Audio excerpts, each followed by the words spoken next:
Hello there, my Luzu Kings. Welcome back. We're going to start to talk about the American Revolution today, just in time for the 4th of July celebration. So let's start with the most critical words ever written in American history.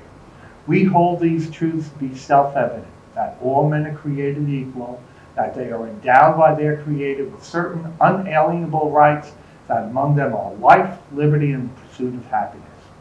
With these words, Thomas Jefferson would spark something that the world had never seen before. For the first time in world history, a colony was going to rebel against its imperial power, and the world after that would never be the same, because these words were going to spark the American Revolution.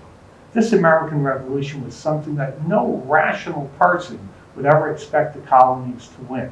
Let's take it and roughly break it down into thirds when we're talking about the American population. 1/3 were Tories, meaning that they were loyal to the King of England. They wanted no part of breaking away from the English government. They were very content with their life, just the way it was. Another third, at best, they were apathetic. They could care less. Are they part of England? Are they part of a new country? Totally apathetic. There's too much apathy in the world, but then again, who cares? And then the last ones were what we call the Patriots, okay? Now, the Patriots, they were the ones that were going to do the actual fighting in the American Revolution itself. But even they, many of them had certain limitations.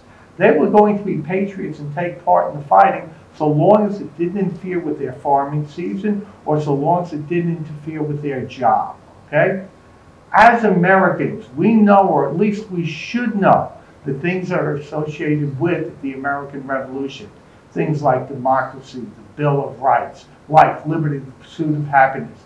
These things are all deeply ingrained into our American culture. However, we all know about George Washington, but how many of you are aware that there was another George, King George III? And just like George Washington had his side, so did King George III have what he felt was his side. So in the interest of being fair and balanced, we have invited King George III. We spared no expense in bringing King George III here today so that he can present his side of the issue, and then you as American citizens can decide. So, Your Highness, welcome. Thank you.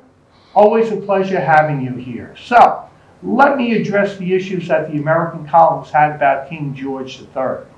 American colonists felt that King George III had engaged in obstruction of justice by not allowing American colonists to proceed as they saw fit, the way that they had been promised all throughout American history. Your Highness? Every action that I have taken as king has been with the consent of Parliament. Parliament, all of England, including their colonies, is the final source. Okay, what about the issue about taxation? I'm sure you've heard many times, Your Majesty, no taxation without representation. As colonists, we felt that you were unfairly burdening us with taxes that we really were not accustomed to. Because remember, the whole issue about us moving from Europe over here to this barren land that we now call the American colonies was in the interest of what we call the profit motive. We came to America with the idea that we were going to be making money for ourselves, and now all of a sudden, bam! You want to take that money away from us? Your Majesty, that is not fair at all.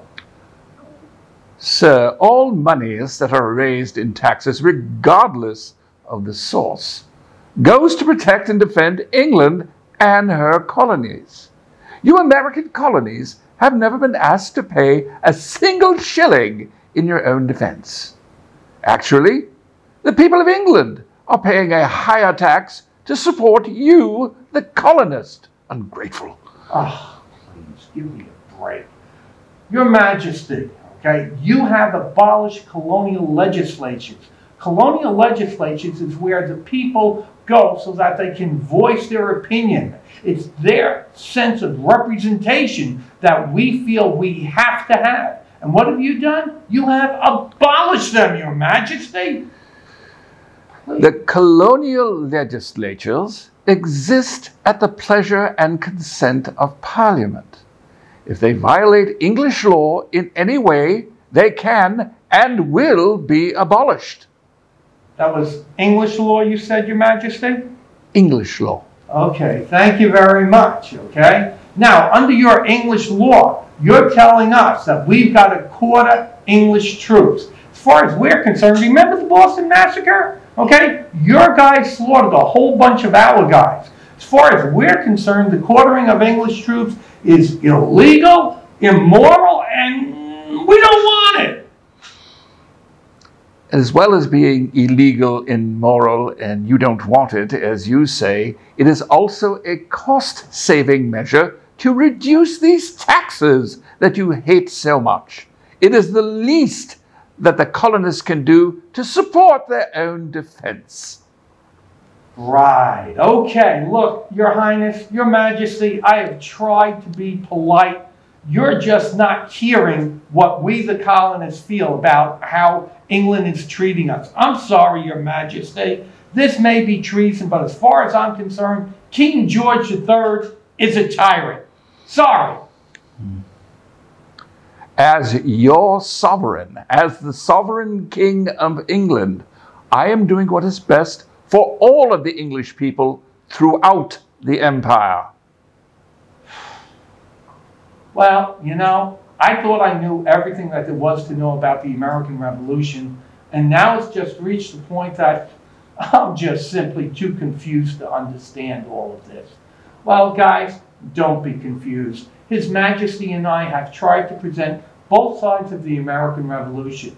If you want to learn more about that, then just go to the Mount Juliet homepage. When you get there, you're going to see a choice of either bite-sized lessons or full-size lessons. We've already got 2 full-size lessons on the beginning of the American Revolution, meaning the Declaration of Independence, the background to the American Revolution, and we're coming soon is going to be the personalities of the American Revolution, including His Majesty King George III, who really has a very interesting tale to tell. So this is going to be available to you. All you just need to do is go to the Mount Juliet Library webpage, click on Mr. Carl's classes, go down to either bite-sized lessons or full course meals, and then you are good to go. I mean, come on, guys. How cool is that? Thank you, Your Majesty. Peasant. Huh.